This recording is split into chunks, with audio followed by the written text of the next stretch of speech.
This week on The Forge, we look at taxation and education. Don't we all love debts?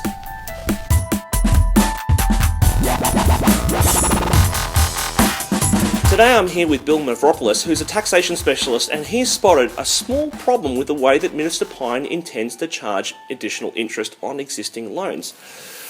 G'day Bill, welcome to The Forge. Thanks very much, Phil. How are you? So tell me, the government essentially is going to take existing debt and jack up the interest rate. What's wrong with that? The worst thing about the whole regime is that it applies, or it's purported to apply retrospectively. So in other words, to debts that have already been incurred or accrued. Mm-hmm. Sure. That's probably the most unfair part and actually the most legally contentious part of the proposal.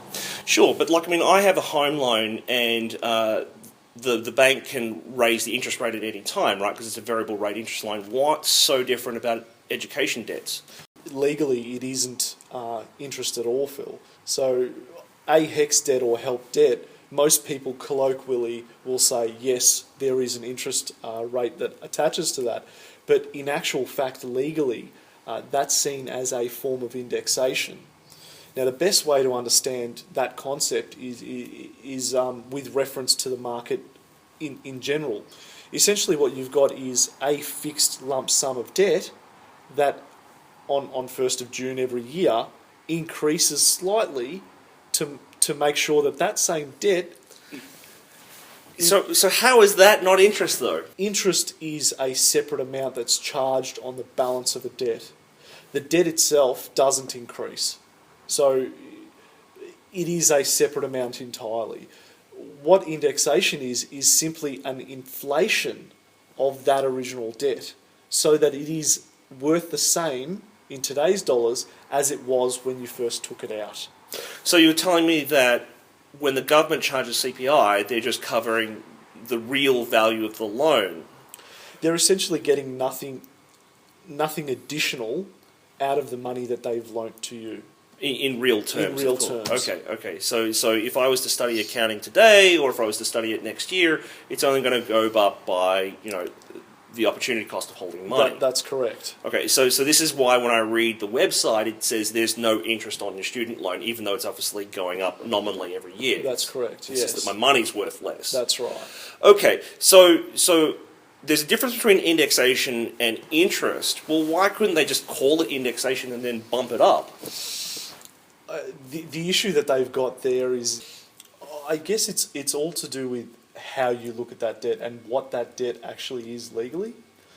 Where you have a home loan, it's quite clear that is a liability to a third party. When you have to repay an amount to the government in respect of a grant to help you for your education, that is essentially a tax debt. Okay, but hang on, a grant. I thought it was a loan, right? Because I have $10,000 worth of fees per year to study accounting. You're telling me it's a grant now? Technically, the actual liability that accrues to you is a loan. It is described as a loan in the HECS legislation. Mm-hmm. Having said that, because the tax office is the one that administers that type of debt, instead of it being some sort of contractual relationship, it is instead a tax debt or a tax obligation to the ATO. Mm-hmm. And so how does that create a problem for past students? I guess the real issue around that is to do with a very, very old law, a very, very general law. It's the Acts Interpretations Act of 1901. Mm-hmm. Essentially, when the Commonwealth Parliament first formed, they decided, look, we should have rules around how we actually enact laws. Mm-hmm. One of those particular rules is that where someone holds a debt to the Commonwealth, that debt cannot be changed by a law that's been enacted. Only debts after the date of the enactment of that law would be changed by that law being made. Sure, so the principal value can't go up, and I understand that.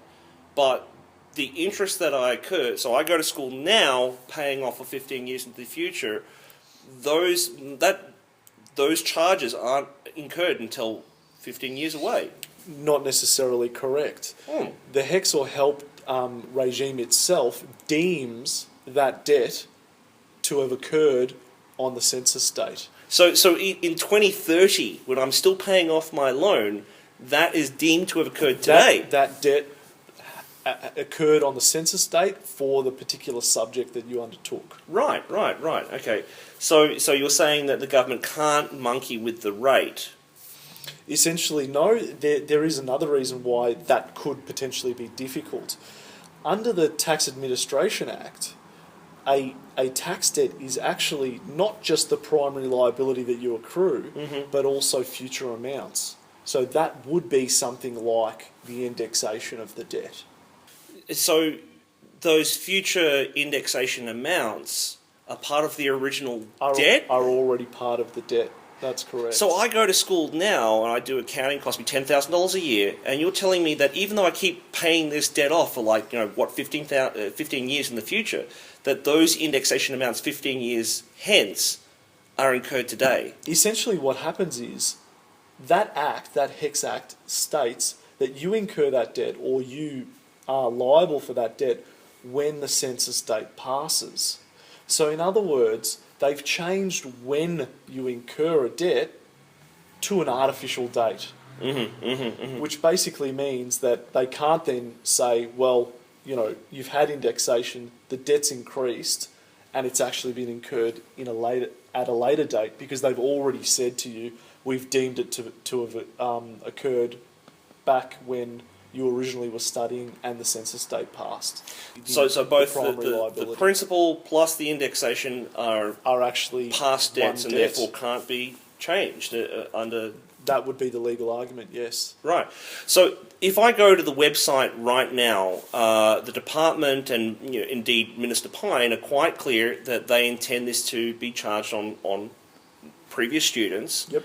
And so what we're discussing here is potentially law if some sort of class suit is brought forward. Brought forward. Do you foresee that being a potential thing in the future, or? Look, it's hard to say, and the Parliament doesn't necessarily have to abide by general laws. I mean, they could very well go back and change those general laws from 1901. The Acts Interpretation Act. The Acts Interpretation Act. Now, how likely that is, I would say that that's probably pretty unlikely. They could alternatively change all of the acts that we've been referring to, so the HECS Act, the Tax Administration Act, the normal income tax acts. But in order to do that, they would need to redeem the debts that had been incurred to never have existed, or to only have been incurred after the date of the passing of the legislation in question. Which would be pretty dubious at best, I'd imagine. Pretty difficult to imagine how they would actually go about doing that.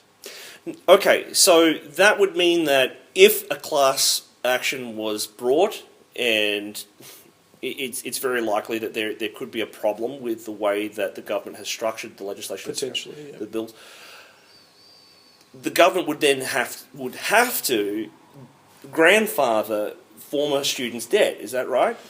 I think that's probably the most sensible way to go forward for Minister Pyne and the Department of Education.